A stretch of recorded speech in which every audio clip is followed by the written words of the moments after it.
सीमा में बांध दिया गया, भगवान ने एक पत्नी दे दी, भगवान ने पति दे दिया।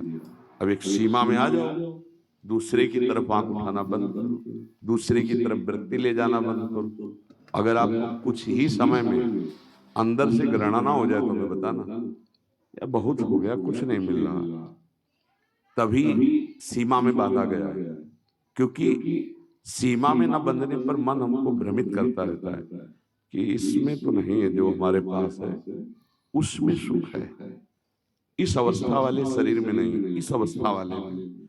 और वो आखिरकार वो ऐसे पाप करा देता है कि अगर ना प्रकाशित हुआ, ओपन नहीं हुआ, तो उसका मन उसको डिप्रेशन में डालेगा, उसका मन उसको कष्ट देगा, उसका मन उसको दंड देगा। मन दंड देगा ना, जब अपने को नष्ट कर लोगे, ये है मन का दंड। कोई भी कर्म बख्शता नहीं है। अगर हम इस मन को रोकते नहीं हैं, सीमा में नहीं लाते हैं, तो हमको ये बहुत भ्रष्ट कर देगा, नष्ट कर देगा।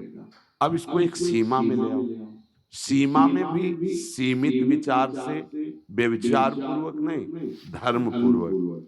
क्योंकि दूसरे की वस्तु तो है नहीं ना, अपने घर की वस्तु है। भगवान का स्मरण करके और सावधानी पूर्वक कि हे प्रभु, इस धर्म का, गृहस्थ धर्म का पालन करने के लिए अब आप देख लो कब हमको इससे निवृत्त करते हो। आपका राग नष्ट होने लगेगा, आपका भजन बनने लगेगा।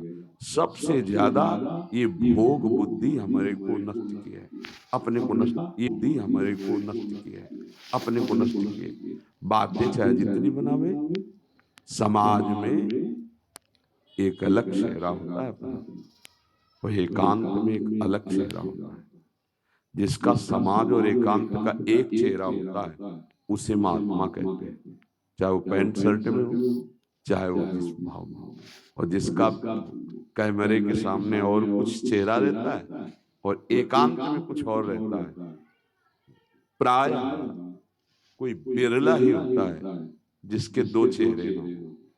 हमारी बात को समझना, एक चेहरा, जो मन में वही वचन में वही आचरण में, जो समाज में वही एकांत में, जो एकांत में वही समाज, जो समाज वही एकांत।